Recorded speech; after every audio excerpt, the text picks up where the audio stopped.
காதல் பட பரத் பாணியில புசி வந்து ஸ்கூட்டர் ஓட்டிட்டு அதுவும் அதே ஸ்டைல்ல போய் ஆட்டோ கம்பி விட்டுருப்பாப்புல. Just miss.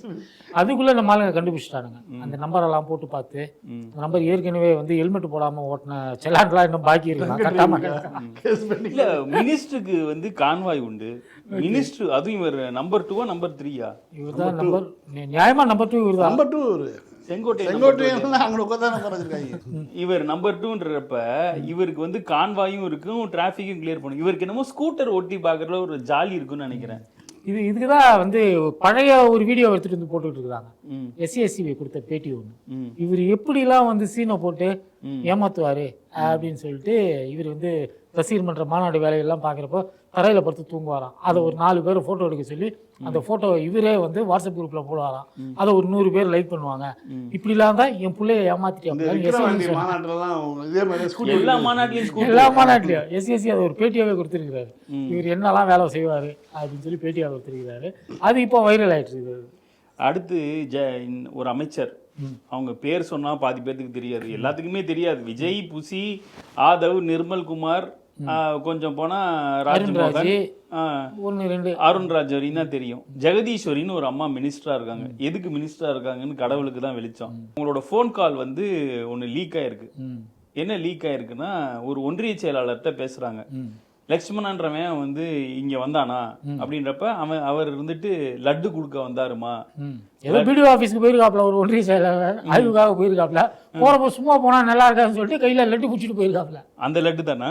ஆமா. யூசுவலா ஸ்வீட் பாக்ஸுக்குன்னு ஒரு பொருள் இருக்குமே, எதுக்காக பிடிஓ ஆஃபீஸ்க்கு ஒரு ஒன்றிய செயலாளர் போகணும் அப்படின்னு இப்ப என்ன கூத்துனா, அந்த ஆடியோ நம்ம இப்ப பிளே பண்ணுவோம்.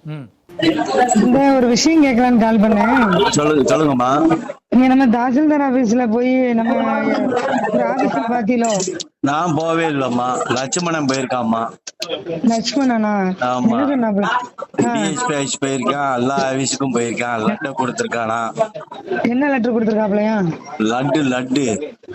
ராஜபாளையத்துல வந்து லட்சுமணன் லட்டு கொடுக்கறதுக்கு தாசில்தார் ஆபீஸ் போறதுக்கு யார் அவருக்கு அதிகாரம் கொடுத்தா? அது நீங்கதான் சாத்திருக்காங்க. வந்து எப்படி பேசுறது? அம்மா, நான் வந்து யூனியன் ஆபீஸ்ல கான்ட்ராக்ட் வேலை பார்க்கேன். அப்ப என்கிட்ட வீடியோ கேட்டாரு, அம்மா எப்ப வருன்னு. சார், அம்மாட்ட கேட்டுட்டு சொல்றேன், அதோட நான் முடிச்சுக்கிட்டேன். ஒன்றியம் 3 நாள் ஒன்றியமா கிடக்கு. அம்மா ஒன்னாக்கி அந்த கான்ட்ராக்ட் கொடுங்கன்னு சொல்லி பேசினாதான் சொல்லி முடிச்சிடுறேன். சரிங்கண்ணாச்சி. எது இருந்தாலும் நீங்க வீட்டுல வந்தா அப்புறம் அவங்க சந்திக்கணும்னு நேத்து நைட்டு 8 மணிக்கு கூட என்கிட்ட வீடியோ பேசினாரு. சரி, அம்மா வந்துட்டாங்களா என்னன்னு. இல்ல சார், வரும்போது தோல் சொல்லுவாங்க, குறைஞ்சது 15ஆம் தேதி வருவாங்க சார்ன்னு. அப்பதான் சொன்னாரு, இந்த மாதிரி நல்ல யாரோ ஒண்டியச்சான்னு சொல்லி லட்சுமணன் இவங்க வந்தாங்க அப்படிங்கறத சொன்னாரு. ஆனாச்சு யாரா இருந்தாலும் அந்த அம்மா தான் தொகுதி எம்எல்ஏ, அந்த அம்மா தான் மாவட்ட செயலாளர். எது இருந்தாலும் நாங்க அந்த அம்மாட்ட சொல்லிக்கிடுவோம், அந்த அம்மா வந்து உங்கள்கிட்ட பேசிக்கிடுவோம் சார் அப்படிங்கறதுல முடிச்சிருக்குமா. நீங்க லட்சுமணன் போன் பண்ணி சொல்லிருங்க. நான் பேச மாட்டேமா. லட்சுமணன் மேல பிறகு நான் கம்ப்ளைண்ட் எழுதி கொடுத்து பிறகு உள்ளத்துக்கு வச்சுக்கோங்க. உங்களுக்கு தெரியும்ல, நான் ரொம்ப ஆரம்பத்துல இருந்து சீண்டிட்டு இருக்காப்ல.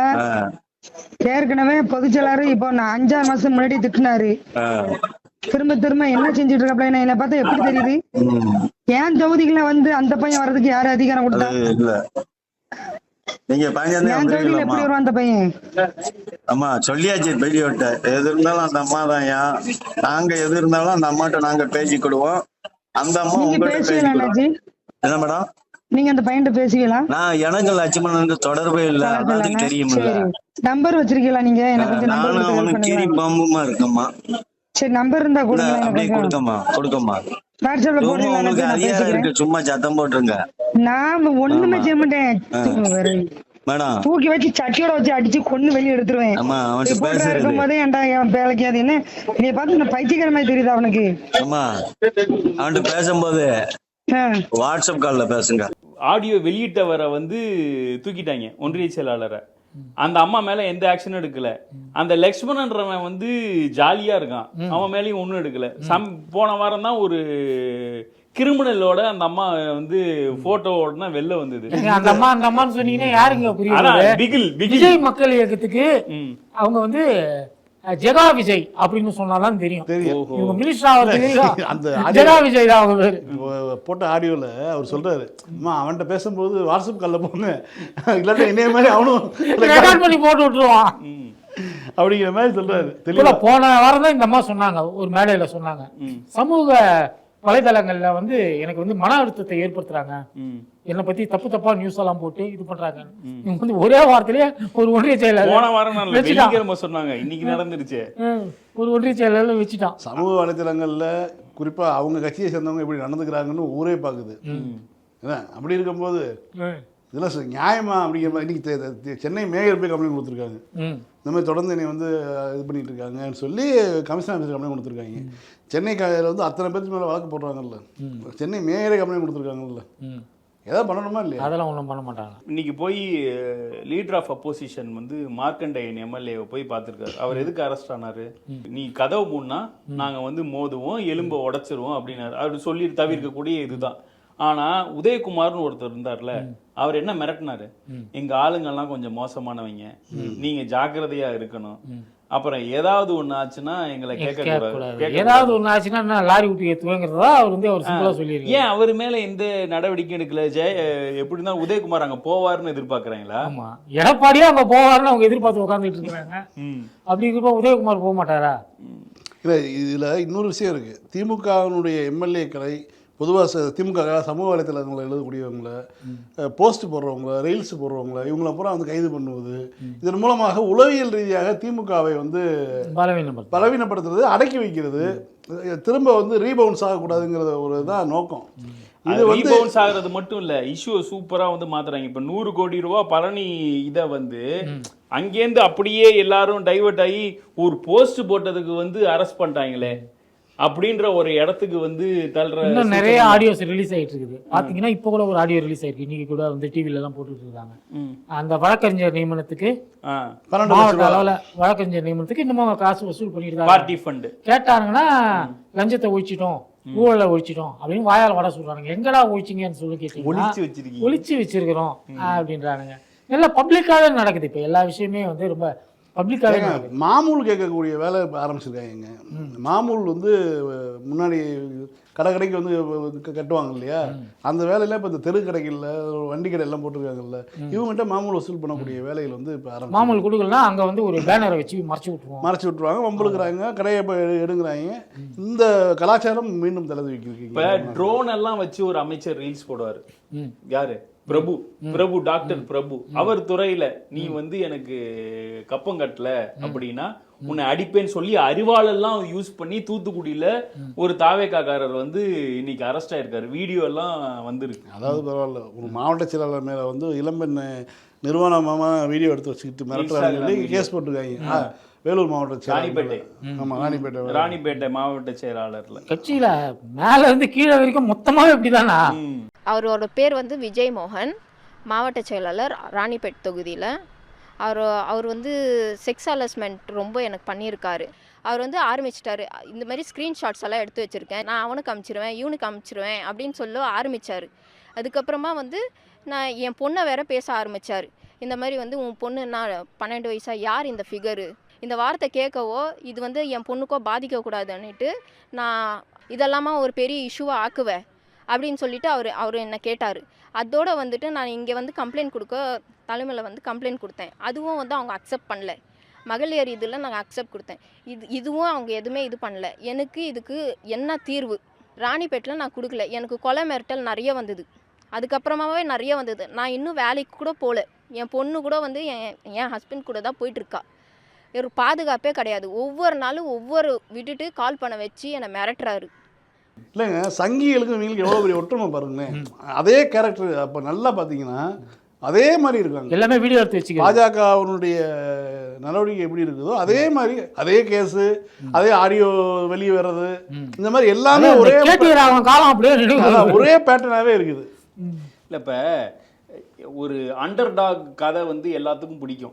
இப்போ உதாரணத்துக்கு நம்ம என்னோட இதில் நான் வந்து 2017 இது வந்து இன்ஜினியரிங்கில் என்ட்ரன்ஸ் எக்ஸாம் இல்லாமல் வந்தேன்றப்ப ஃபர்ஸ்ட் தலைமுறை பட்டதாரி நானே ஒரு அண்டர்டாக்னு எனக்கு ஒன்று இருக்கும். ஆனால் தமிழ்நாட்டுல பிரதானமா ஒரு கவுண்ட் எடுத்துட்டீங்கன்னு வைங்களேன், அவங்களுக்கு அந்த மாதிரி சொல்லிக்கொள்ள எதுவுமே இருக்காது. அப்ப அவங்களுக்கு என்னன்னா விஜய் வந்து ஒரு அண்டர்டாகா தெரியும். ஆனா விஜயே வந்து ஒரு அண்டர்டாக் கிடையாது. விஜய் வந்து பிரிவிலேஜ்டு பேக்ரவுண்ட்ல இருந்து வந்தவர். சினிமாவுக்கு பிரிவிலேஜ் பேக்ரவுண்ட்ல வந்தவர். சினிமா பிரிவிலேஜ் வச்சு பாலிடிக்ஸ் வந்துட்டாரு. இப்ப இவங்களுக்கு அதனாலதான் தன்னை பத்தி பெருமை இல்லாத போது ஓகே இவர் ஹீரோ, நம்மில் ஒருவர், நமக்காக ஒருவர் அப்படின்ற ஒரு இதுல இருக்கு. அதான் விஜய்க்கு மட்டும் இப்ப முட்டு கொடுத்துட்டு இருக்காங்க. இவங்களால என்ன பண்ண முடியும்னா விஜயோட கட்சியில நடைபெறக்கூடிய இந்த மாதிரியான திருட்டு கேமரா விஷயங்கள், இந்த மாதிரி ஆடியோ லீக்கு, அதுல அந்த மாதிரி நோ சொல்லுது. சட்டியை கைட்டு, சட்டினா என்னது, ஜட்டியா சட்டின்றாங்களா? சரி, ஓகே. சட்டியை கைட்டு உட்கார வச்சு, அதாவது லிட்டரலா வந்து போலீஸ் ப்ரூட்டாலிட்டி பண்ணுவேன், உன்னைய வந்து கஸ்டோடியல் டெத்துக்கு கொண்டு வருவேன். சொந்த கட்சிக்காரன், சொந்த கட்சியில ஒன்றிய செயலாளர் இந்த மாதிரி பண்ணுவோம் அப்படின்னு இந்த அம்மா வந்து அமைச்சர் சொல்லுது, மிரட்டுது. இந்நேரம் எனக்கு இந்த விஜய் வந்து உட்காந்துருப்பாருல்ல கத்தி படத்துல அந்த காட்சி தான் நினைவுக்கு வருது. அடுத்ததா லெவி ஃபண்ட் வந்து 20 ரூபாயிலேருந்து 90 ரூபாயா வந்து டாஸ்மார்க் இதுக்கு வந்து உயர்த்தினாங்க. லெவி ஃபண்ட் உயர்த்தினதுக்கு அப்புறம் எவ்வளோ மாசம் வந்திருக்கு அப்படின்னா 1055 கோடி. ஓகேவா? அதுக்கு முன்னாடி ஏப்ரல் மாசம் எவ்வளோ வந்திருக்குன்னா 1022 கோடி. இதுல வந்து 35 கோடி ரூபா தான் வந்து லெவி ஃபண்ட் இன்க்ரீஸ் பண்ணியே வந்திருக்கு. இவங்க எல்லாம் என்ன நியூஸ் சொன்னாங்கன்னா 1000 கோடி ரூபாய் வந்து பார்ட்டி ஃபண்ட் போகாம, கட்சி நிதின்னு வந்து ஒதுக்காம எல்லாமே வந்து டாஸ்மார்க் நிறுவனத்துக்கே வந்திருக்கு அப்படின்னு போறாங்க. இப்ப இந்த கணக்கு பார்த்தோம்னா 2025-26 வந்து 1020 கோடி, 2026-27 1055 கோடி. இந்த கணக்கில் எடுத்துக்கிட்டாலும் 350 கோடி தான் வந்து அரசு கஜானாவுக்கே வந்திருக்கு. கரெக்டா? இந்த 2 மாசத்துல குடிகாரங்களாம் குறைஞ்சு போயிட்டானுங்களா? அதுதான் நம்ம கேட்க வேண்டியது. இல்ல மிச்சம் இருக்கிறப்ப 650 கோடிங்கிறது வந்து என்ன பார்ட்டி ஃபண்டா? இல்ல, நீங்க எவ்வளவு புள்ளி விவரத்தோடு சொன்னாலும் அவங்களுக்கு வந்து புரிய போறதில்ல. கேட்டா லஞ்சம் ஒழிஞ்சிச்சு, ஊழல் ஒழிஞ்சிச்சு. அந்த லீயை மட்டும் லேவை மட்டும் மாத்தணும்னு நினைக்கிறேன் லக்கி. அந்த பழத்துக்கு வர லேவை தூக்கிட்டு ஒளிச்சு வைக்கிறதுக்கு வர லேவை வந்து போடணும்னு நினைக்கிறேன். அதான் பார் வந்து அதே மாதிரி டாஸ்மார்க்ல முதல்ல வந்து ஒயின் ஷாப் இருக்கணும், ஒயின் ஷாப் ஒட்டின மாதிரி பார் இருக்கணும் தான் விதிமுறை.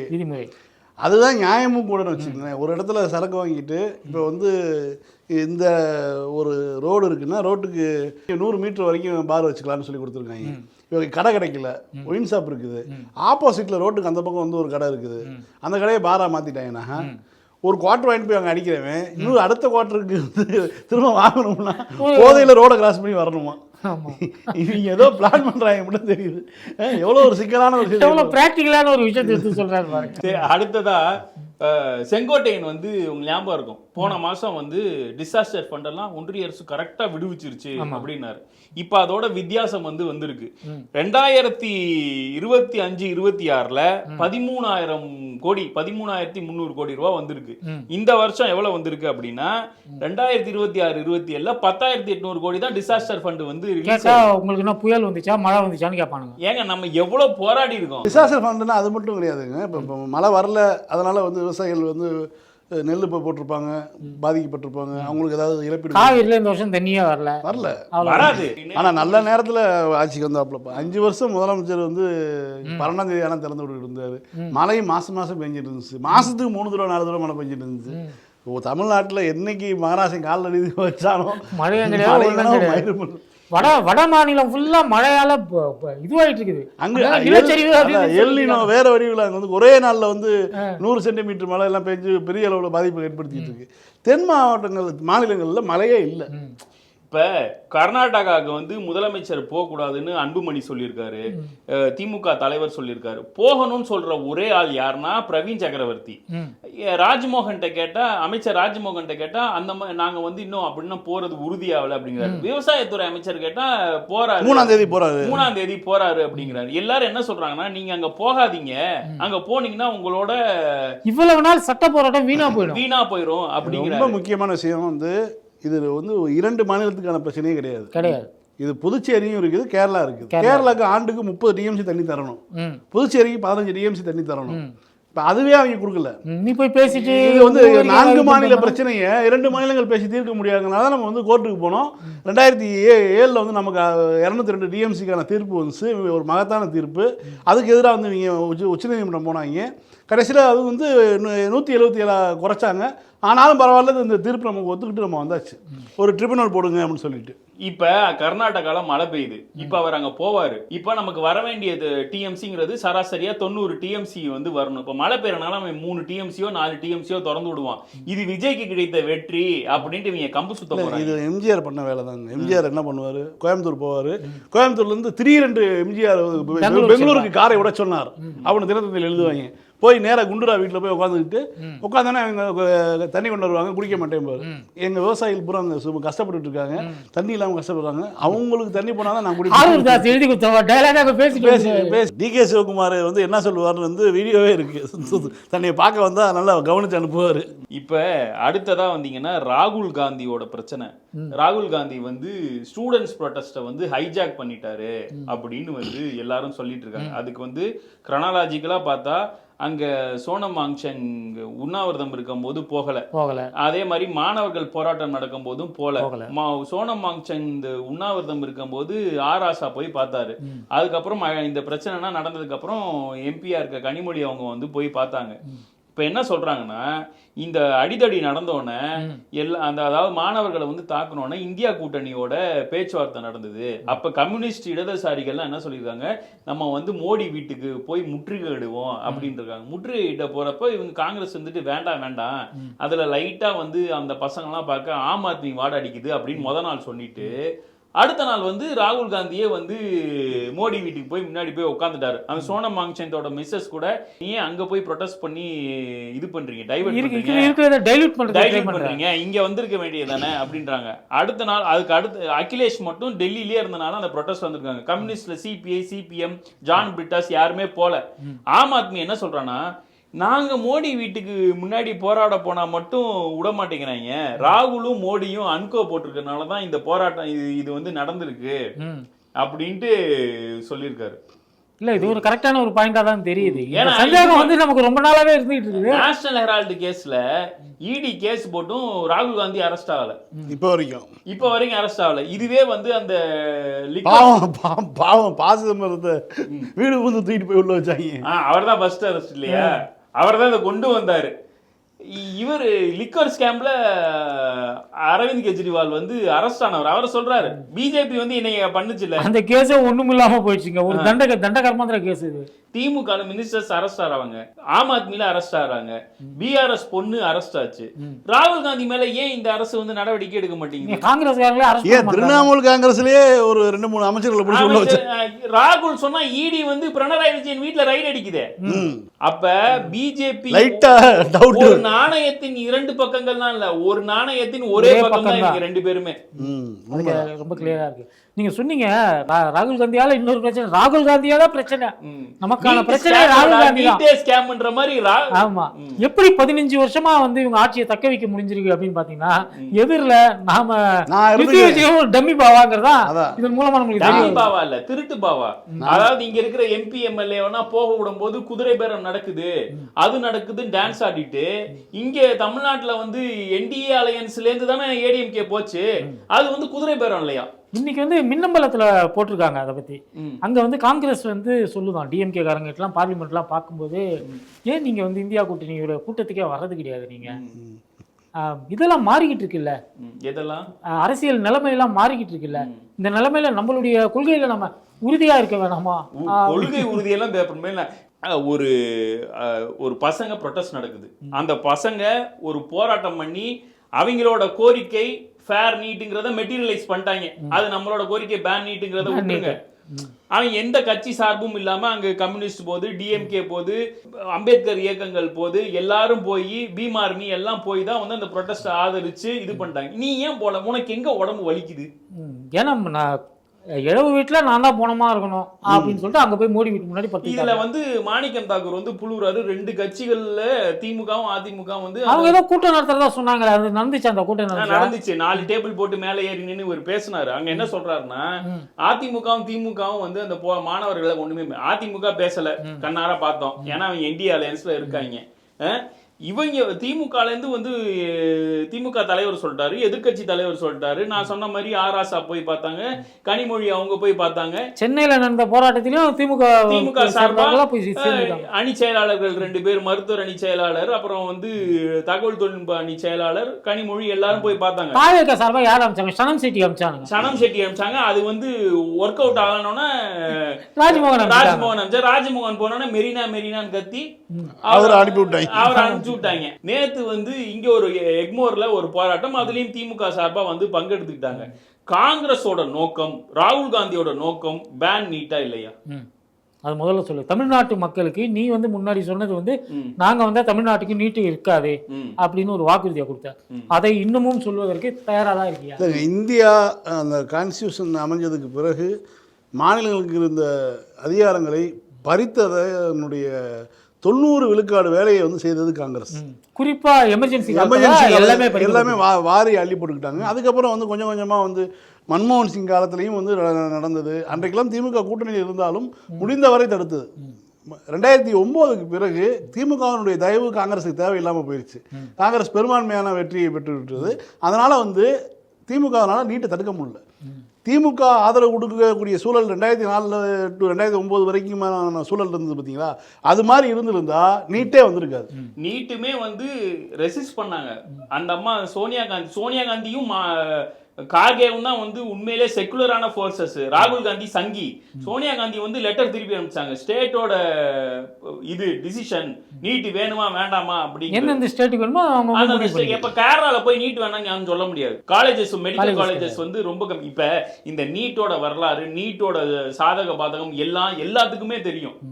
பிஜேபி உட்பட தெரியும். அவன் வீட்லயும் வந்து நீட் தேர்வுனால கஷ்டம். நாமளும் இன்னும் கிளியரா சொல்றோம், தமிழ்நாட்டுக்கு நீட் வேணான்றோம். டெல்லியில வச்சுட்டா நீ வச்சுட்டு போ, அங்க இருக்கிறவங்களோட பிரச்சனை இல்ல. நீட்டோட பிரச்சனை எல்லாத்துக்கும் தெரியும். இப்ப இவங்க என்ன மாத்துறாங்க, நீட் கெடுதல் தான். ஆனா 5 வருஷமா வந்து திமுக சொன்னுச்சே, ஆனா செய்யலையே. திமுக செஞ்சதையும் உனக்கு தெரியும். இதையும் செஞ்சுட்டு ஒன்னும் செய்யலன்னா நீ தற்குறி, நீ அரசியல்ல ஒரு தற்குறி. சரி, திமுக செய்யலன்னே வை. இப்ப தாவேகா சார்பா நீட்டுக்கு எதிராக என்ன பண்ணீங்க? அறிக்கையை விட்டாங்க. ஆனால் அதனுடைய தலைவர் வந்து பேசவே இல்லை. மற்ற எல்லா கட்சி தலைவரும் வந்து நீட்டுக்கு எதிராக பேசிட்டாங்க.